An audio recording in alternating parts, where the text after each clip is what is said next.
Hey guys, it's Vader819 again, and today we are going to do a character review on the fabled Jedi Knight Revan.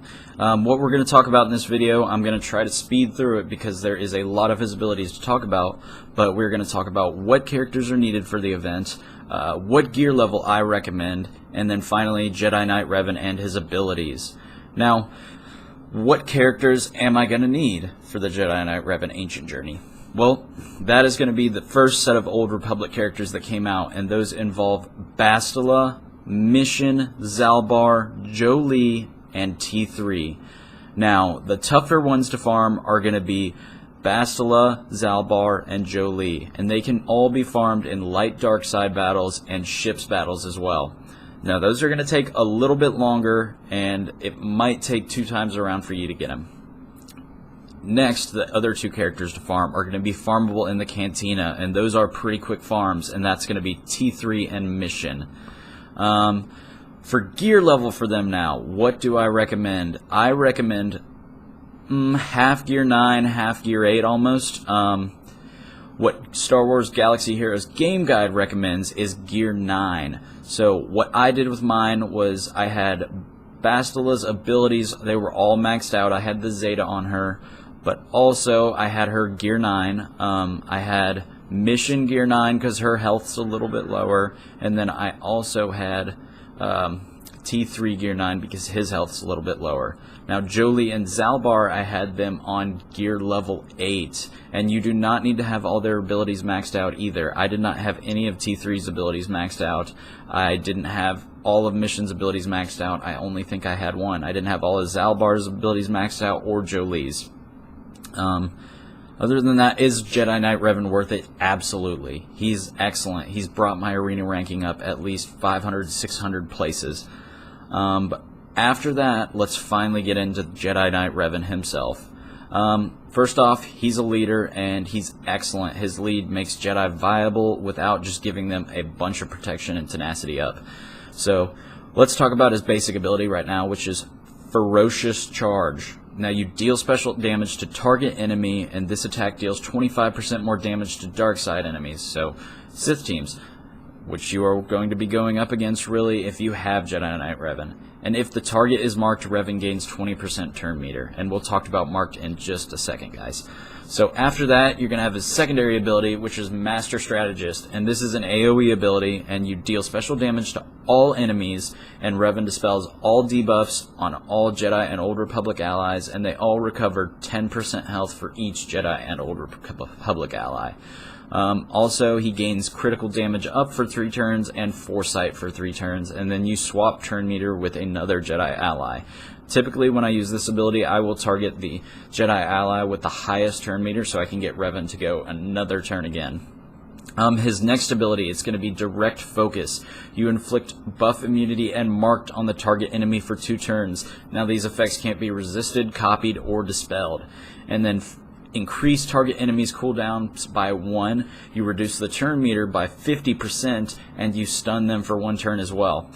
This attack can't be evaded, and then you call all Jedi allies to assist you. Now, what Mark does is it makes it so that you have to attack that character. You put a taunt on them, but since Revan ignores taunt, he can pick which character he wants the Jedi allies to attack so that you can ignore those pesky taunts from Sith Trooper, Scion, any of those. His leadership ability, and this is a long one, guys, just bear with me real quick, is General of the Old Republic. Now, at the start of the battle, Jedi and Old Republic allies gain plus 5 speed, plus 5% critical chance, and plus 5% offense for each Jedi ally and each Old Republic ally. At the start of the battle, Jedi allies gain tenacity up for 1 turn. Now, this is going to prevent those stuns at the beginning of the turn, the Vader's Force Crush as well, and then any of those other debuffs that are inflicted by the Sith teams, which are pretty powerful. After that, when Revan is in the leader slot and the ally slot, units are immune to bonus turn meter abilities from other leaders that start before the battle, so that prevents them from getting the jump on you.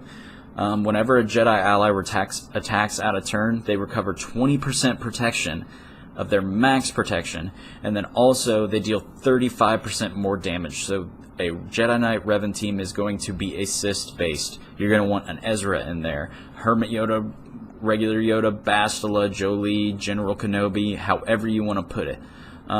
After that, when a Jedi ally uses a basic ability on an enemy with bonus protection, reduce their max health by 10%, which is stacking, and it doesn't work against raid bosses, unfortunately. Maybe we'll get that one day.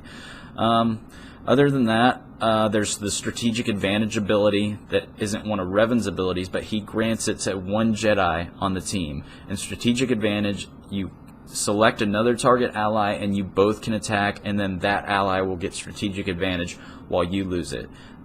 Characters with strategic advantage can't be countered, but it also dispels all the debuffs on them as well. It's a great ability, and it's also more of an assist ability to gain back that protection.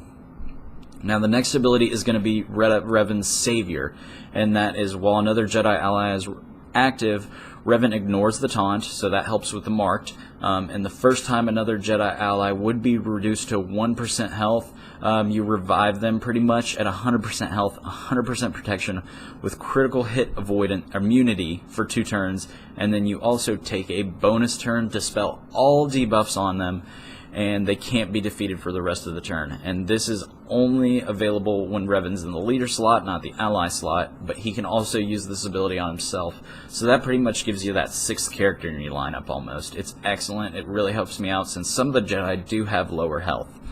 The next ability and his final ability is going to be Hero, and that's Jedi Knight Revan is immune to stun, ability block. Revan has plus 10% tenacity, 10% health steal, 10% max health, 10% max protection, 10% critical hit avoidance, 10% defense, and 10% critical damage. Wow, that's a lot. He adds on a ton to himself there, but that's not all. He also, other light side allies gain half of these bonuses while Revan is active. So that's even if he's not in the leader slot. And while Revan is in the leader slot, this is doubled, so they gain the same bonuses he does. Now that's all his abilities. Revan has been excellent for me. I've loved every bit of him, and I just love playing with him. He's really edged my game out. He's helped me in Grand Arena. It's really helped my guild out in territory wars as well, and territory battles. Definitely, I recommend start farming for Jedi Knight Revan, and if you haven't yet, it might take 1 or 2 times to go around before you can fully get them, but other than that, if you really like this video, give me a thumbs up, and please subscribe to my channel, guys. I'll see you next time.